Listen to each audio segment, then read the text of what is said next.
Halo anak-anak, mari kita lanjutkan kembali pembahasan kita mengenai nilai mutlak, yaitu khususnya mengenai menyelesaikan persamaan nilai mutlak linier satu variabel menggunakan definisi nilai mutlak. Jadi sebelum lanjut, diingatkan kembali mengenai definisi nilai mutlak, yaitu nilai mutlak X sama dengan dia akan bernilai X jika X lebih dari sama dengan 0 dan akan bernilai negatif X jika X-nya kurang dari 0. Sifat-sifat persamaan nilai mutlak untuk setiap A, B, C, dan X bilangan real dengan A tidak sama dengan 0 nanti akan diberikan dua sifat, yaitu yang pertama, jika nilai mutlak AX plus B sama dengan C dengan nilai C-nya itu lebih dari atau sama dengan 0, akan berlaku salah satu sifat berikut, yaitu yang pertama, AX plus B sama dengan C untuk setiap X lebih dari atau sama dengan min B per A. Yang kedua, dia akan bernilai negatifnya, yaitu negatif AX plus B sama dengan C untuk X kurang dari negatif B per A. Kemudian sifat yang kedua, jika nilai mutlak AX plus B sama dengan C, dengan nilai C-nya itu kurang dari 0, maka di sini perlu digarisbawahi, tidak ada bilangan real X yang memenuhi persamaan tersebut. Jadi, ingat kembali konsepnya bahwa nilai mutlak itu adalah nilai tak negatif atau nilainya selalu positif.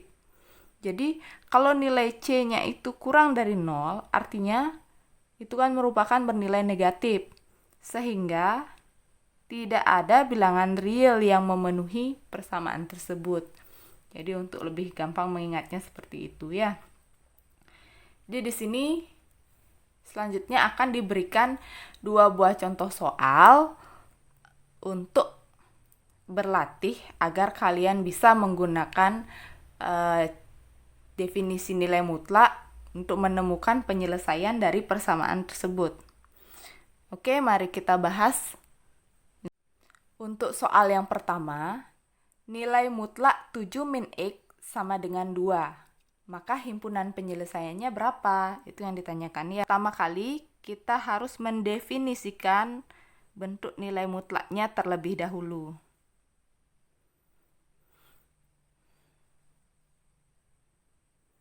Jadi nilai mutlak 7 min X itu sama dengan dia akan bernilai 7 min X jika, ingat kembali cara mendefinisikan, kemarin kan kita sudah mempelajari di video sebelumnya, kita sudah mempelajari cara untuk mendefinisikan. Sekarang tinggal kita terapkan saja.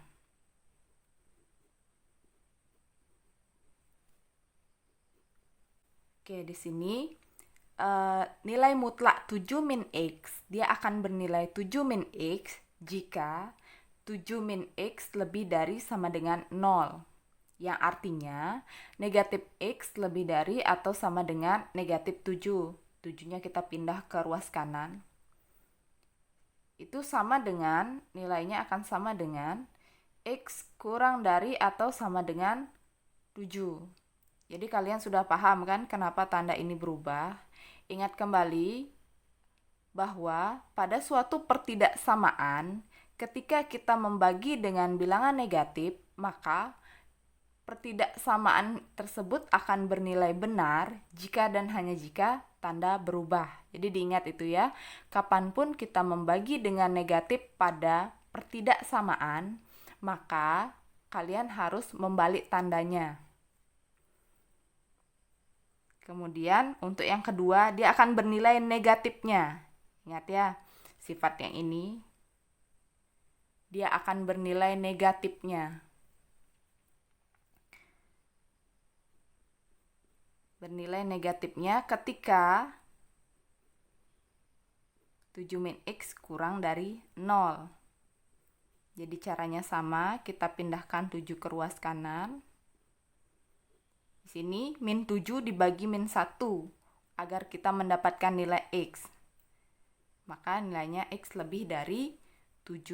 Jadi kalau kita ingin membuat dalam bentuk ringkasnya, kita bisa tulis seperti ini.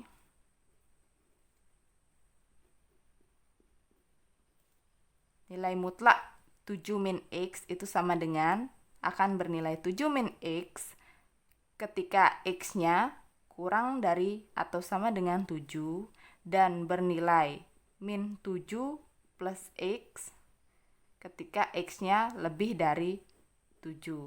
Jadi ini bisa kalian tulis ketika kalian membuat orak-oreknya. Untuk menghemat tempat, kalian bisa tulis segini aja. Nah, setelah kita selesai mendefinisikan, langkah selanjutnya adalah mencari penyelesaian dan mengujinya di masing-masing batas. Di sini ada 2 batas. Batas yang pertama, X kurang dari sama dengan 7. Dan batas yang kedua, X lebih dari 7. Kita uji untuk masing-masing batasnya. Jadi yang pertama untuk X kurang dari sama dengan 7. Untuk X kurang dari sama dengan 7, bentuk pendefinisiannya kan yang ini. Jadi kita tulis ulang bentuk ini. 7 min X. Kembali lagi ke soal. Di sini kan nilai mutlak 7 min X sama dengan 2. Jadi sama dengannya sesuaikan dengan soal, sama dengan 2. Kita hitung. Negatif X sama dengan 2 dikurangi 7. Berarti negatif X sama dengan min 5. X sama dengan 5. Jadi kita cek. Kita mendapat setelah dilakukan perhitungan, kita mendapatkan nilai X sama dengan 5. Apakah benar 5 itu nilainya kurang dari atau sama dengan 7. Ini kita pakai pembanding ya. Nilai ini kita gunakan sebagai pembanding, memenuhi atau tidak nilai X-nya. Jadi sekali lagi, apakah benar 5 itu kurang dari sama dengan 7? Jawabannya kan benar. Artinya nilai X ini memenuhi himpunan penyelesaian. Yaitu, jadi 5 itu merupakan solusi. Kemudian untuk batas yang kedua. Untuk X lebih dari 7. Untuk X lebih dari 7, pendefinisiannya kan yang ini. Min 7 plus X. Kita tulis lagi. Min 7 plus X sama dengan, sesuai soal, sama dengan 2. Tulis lagi. Berarti X sama dengan 2 ditambah 7. X sama dengan 9. Apakah benar 9 itu lebih dari 7? Ya, jawabannya benar. Berarti ini memenuhi. Sehingga bisa kita simpulkan bahwa himpunan penyelesaiannya adalah 5,9.